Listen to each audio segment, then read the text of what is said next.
Ang pelikula ay hango sa totoong kwento na nagsimula sa Massachusetts noong Nobyembre taong 1951. Dito, nakita natin ang dalawang lalaki, sina Bernie at Gus, na dumating upang makipagkita sa dalawang babae para sa date. Ilang buwan nang nakikipag-ugnayan si Bernie sa isa sa kanila, si Miriam, ngunit hindi pa niya ito nakikita ng personal, kaya labis siyang kinakabahan. Nang sa wakas ay nagkita sila, napansin ni Bernie kung gaano siya kaganda at ang dalawa ay agad na nagkaroon ng koneksyon. Pagkatapos ay pumunta silang apat sa bar at nagpalipas ng gabi sa pag-iinuman at pagsasaya. Pagkatapos ay pinag-usapan ng grupo ang tungkol sa pananabik na sumakay sa maliit na bangka, ngunit lumalabas na si Miriam ay masyadong takot sa dagat. Kaya't si Bernie, na nasa Coast Guard, ay nagpa siya na humiram ng mas malaking bangka mula sa isa sa kanyang mga kakilala na agad na sumang-ayon. Natuwa si Miriam dito at hinalikan si Bernie bago sila sumakay sa bangka. Ang eksena pagkatapos ay lumipat sa ika-17 ng Pebrero, 1952, kung saan nakita natin sina Bernie at Miriam na sumasayaw sa party at nagsasaya.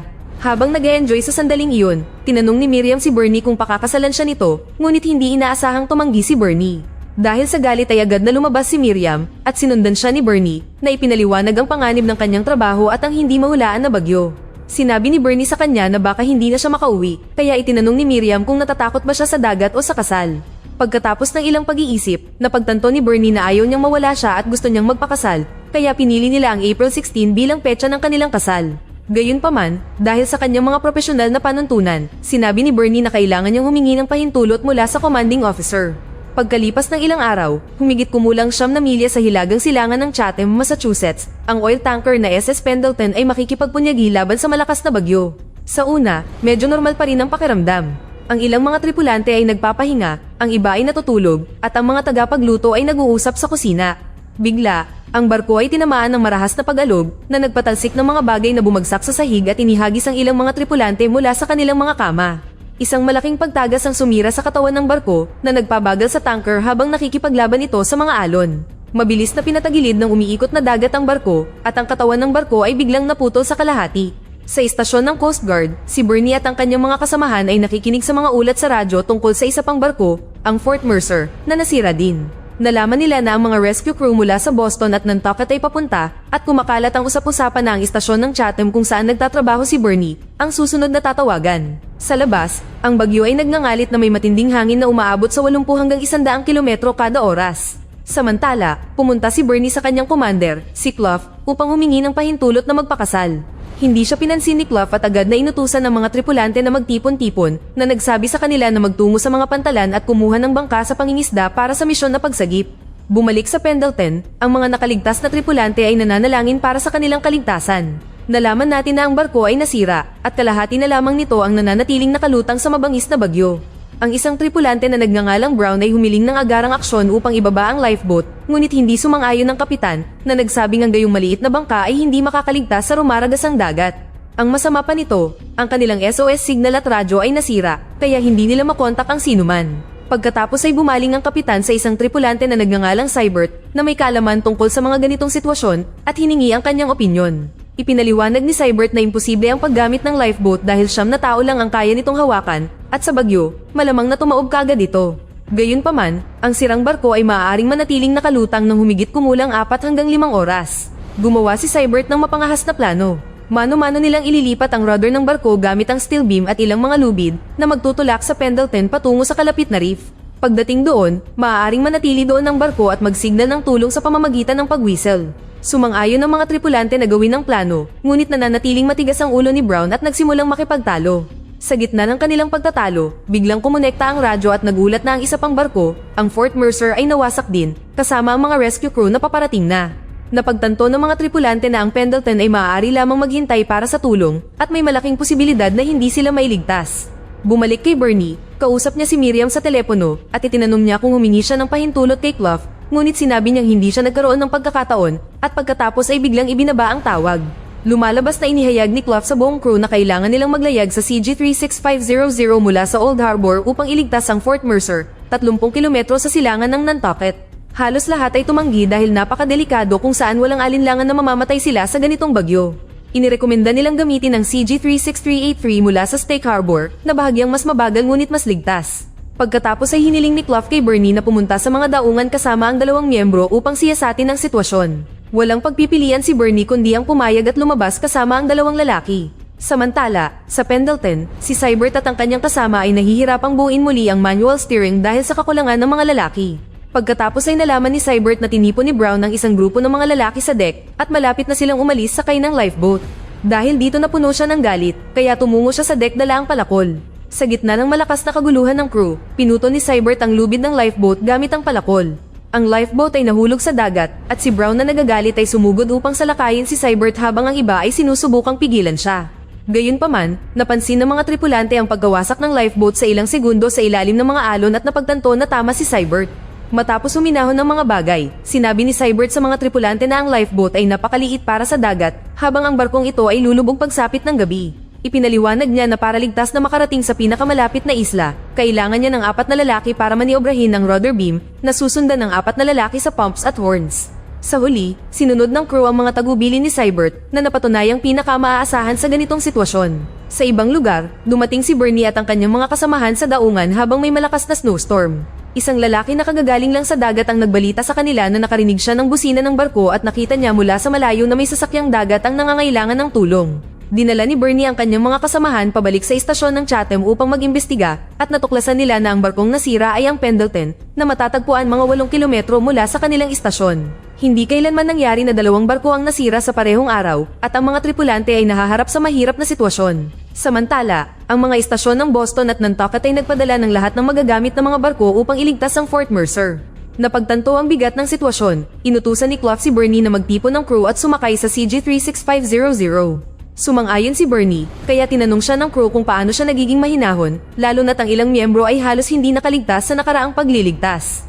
Tiniyak ni Bernie sa kanila na alam niya ang tubig at gagawin niya ang kanyang makakaya anuman ang kahihinatnan. Sa pagtitipon ng koponan, gusto ni Gus na pumunta, ngunit lumalabas na masyadong masama ang pakiramdam niya. Kaya naman, ang 3 Coast Guard na sina Richard, Andy, at Irvin ay nagboluntaryong sumama kay Bernie at sama-sama silang naghanda para lumabas. Sa ibang lugar, naramdaman ni Miriam na may mali at tinawagan niya ang istasyon para kausapin si Bernie. Narinig niya ang tawag, ngunit walang oras para sumagot at nagmamadaling umalis para isagawa ang rescue mission. Kasabay nito, mabilis na lumalala ang sitwasyon ng Pendleton. Hinahampas ito ng matatayog na alon, itinatagilid ito ng halos 90 degrees at binabahan ng tubig ang mga compartment na nagbabantang lulubog ito anumang oras. Sa kabilang banda, dumating si Miriam sa istasyon ng Chatham kung saan nakatagpo niya ang mga kasamahan ni Bernie at nagalit nang malaman na pumunta siya sa mapanganib na misyon. Samantala, sa Pendleton, mahigpit na kumapit ang mga lalaki sa mga kadena upang hindi mapatalsik ng mabibigat na beam. Gayunpaman, isang napakalaking alon ang tumama sa barko, binaha ito at tinangay ang anumang hindi nakadikit, kabilang ang mga sagwan. Isang bakal na bar ang tumama sa gilid ng barko, sumalpok sa malaking butas, at hindi nagtagal ay nakikipagpunyagi si Cybert na kontrolin ng barko na inilagay sila sa desperadong posisyon. Sa ibang lugar, nalaman ni Miriam na tatawid si Bernie sa malaking sandbar na lalong nagpataas sa kanyang pag-aalala. Kinumpronta niya si Clough sa kanyang opisina kahit napilit siyang pinipigilan ng iba. Napagtanto ni Clough na siya ang babaeng tinutukoy ni Bernie at sinabi sa kanya na ang kanilang mga plano sa kasal ay hindi niya alalahanin at ang paghingi ng pahintulot ay formalidad lamang. Ngunit nagsimulang makipagtalo si Miriam na hinihiling na malaman kung bakit niya ipinadala si Bernie sa isang mapanganib na misyon kung si Clough mismo ay hindi naiintindihan ng tubig. Iginiit niya na tawagan niya kaagad si Bernie at ang crew para bumalik, ngunit nainis lang si Clough at pinalis siya. Pagkatapos, si Miriam na galit ay lumabas ng istasyon at nagmamadaling pumunta sa kanyang sasakyan. Habang bumibilis siya, ang nagyayelong kalsada ay nagpadula sa kanya at siya ay bumangga, dahilan para matigil siya. Sa ibang lugar, si Bernie at ang kanyang koponan ay nasa isang maliit na bangka, dinadama ang buong puwersa ng malakas na hangin. Si Bernie ang namumuno bilang kapitan habang ang iba ay nakaupo sa pinakaharap ng panlabas na deck, nagmamasid sa malalaking alon. Sinimulan ni Irvin ang pagkanta upang makatulong na mapawi ang tensyon at ang kanyang mga kasamahan sa koponan ay sumali. Ngunit sa hindi inaasahan, ang matinding galit ng karagatan ay tumama. Biglang tumama ang malalaking alon sa kanilang maliit na bangka ng napakalakas na nagpasindak sa kanila. Si Irvin at Richard ay kumapit sa deck ng mahigpit hanggat kaya nila na nagpupumilit na manatili habang hinahampas sila ng mga alon. Sunod, itinulak ni Bernie ang bangka pasulong at maingat na nag-navigate sa mababaw na sandbar. Mahusay siyang tumalon sa isang malaking alon, ngunit sa lalong madaling panahon na pagtanto nilang nawala ang compass. Ang masama pa nito, nasira ang starter engine at sinubukan ni Andy na ayusin ito. Bigla, isa pang napakalaking alon ang tumataas sa unahan at mayroon lamang silang 5 segundo bago sila lamunin ng 10 metrong taas na alon. Sa kabutihang palad, ang makina ay muling nabuhay sa tamang oras at si Bernie ay mahusay na nag-navigate sa maliit na bangka sa nagtataas ang mga alon at sa wakas ay nakaalis sa mapanganib na sandbar. Pagsapit ng gabi sa Pendleton, huminto sa paggana ang isa sa mga pump. Nagmadali si Cybert upang suriin ang panel at sinabihan ng mga tripulante na gamitin ang lahat ng natitirang mga pump upang hindi makapasok ang tubig. Inayos nila ang switch para hindi masira ang mga pump sa ilalim ng buong paggamit. Sa kalahating metro lamang ng espasyo bago maabot ng tubig ang makina, maingat nilang pinihit ang barko ng 30 degrees at binaligtad ito, naghahanda para sa malalakas na alon sa unahan. Hindi nagtagal, ang ilalim ng barko ay tumama sa mga bato at marahas na yumanig ang lahat. Nakaligtas sila ngunit kailangang kumilos ng mabilis upang maiwasan ang pagbaha ng tubig sa mga pump at mapanatili ang lakas ng makina. Samantala, si Miriam, na nasira ang sasakyan, ay humingi ng tulong sa gitna ng kalsada. Hindi nagtagal, huminto ang isang babaeng nagmamaneho kasama ang kanyang 2 anak at inalok si Miriam na sumakay, na nagsabing makakatulong ang kanyang kapatid na ayusin ang sasakyan. Ipinaliwanag ni Miriam na siya ay nanggaling sa istasyon ng Chatham upang suriin ang sitwasyon at ang kanyang kasintahan na si Bernie, at nakakagulat, nakilala siya ng babae. Bumalik sa Pendleton, ginagawa ng mga lalaki ang lahat ng kanilang makakaya upang patatagin ang barko, ngunit labis na nahihirapan. Sa gitna ng kaguluhan, muling nakipagtalo si Brown at nagreklamo na ang mga alon ay patuloy na itinutulak sila pabalik at inakusahan si Cybert na ginagawa ang lahat ng ito upang magpabida. Kinutya niya si Cybert na walang mawawala sa kanya dahil wala siyang asawa o mga anak tulad ng karamihan sa mga lalaking nakasakay. Inihayag ni Cybert na natatakot din siya tulad nila at ang kanyang buhay ay kasing halaga ng iba. Samantala, si Bernie at ang kanyang mga kasamahan ay nakikipagpunyagi pa rin sa mga alon. Pagkatapos ay nakipag-ugnayan sila sa istasyon ng Chatham, ngunit nadismaya sila dahil hindi nakikinig ang operator, kahit na naririnig nila ng malinaw ang kabilang panig. Nakatanggap din sila ng ulat na hindi itinuloy ng barkong CG-36383 ang pagsagip dahil masyadong delikado ang air pressure at matinding pag-ulan ng nyebe. Iniisip ng grupo na ang mga alon ay masyadong mataas at marahil ay dapat na silang bumalik, ngunit tumanggi si Bernie na talikuran ng misyon dahil malayo na ang kanilang narating. Sa ibang lugar, dumating si Miriam sa bahay ng babae, kung saan binuksan niya ang radyo at nalaman niyang nakarating na ang Boston Coast Guard sa Fort Mercer. Sa panahon ng aksidente, 4 na tripulante ang namatay at ang iba ay nagdurusa mula sa hypothermia. Sinabi ng broadcast na magpapatuloy ang paghahanap sa susunod na umaga. Pinatay ni Miriam ang radyo nang pumasok ang babae at sinabi sa kanya na mabuting tao si Bernie. Ipinaliwanag niya na ginawa ni Bernie at ng kanyang mga tauhan ang lahat ng kanilang makakaya upang mailigtas ang kanyang yumaong asawa na nangingisda sa Nantucket. Bumalik sa Pendleton, ang barko ay unti-unting nagsisimulang dumulas sa reef. Habang naghihintay ng rescue ang mga tripulante sa break room, bumaha ang tubig sa mga inlet ng makina na naging sanhi ng pagtigil ng makina at pagkasira ng mga generator. Ngayong nawala ang mga ilaw sa labas, naging mas mahirap para sa Coast Guard na makita ang barko. Pagkatapos ng nakakapagod na pagsisikap, sa wakas ay nakita ni Bernie at ng kanyang mga tauhan ng Pendleton at nakahinga ng maluwag. Nakita rin sila ng mga lalaki sa barko at nagliwanag ang kanilang mga mukha sa pag-asa na may handang makipagsapalaran sa bagyo para iligtas sila.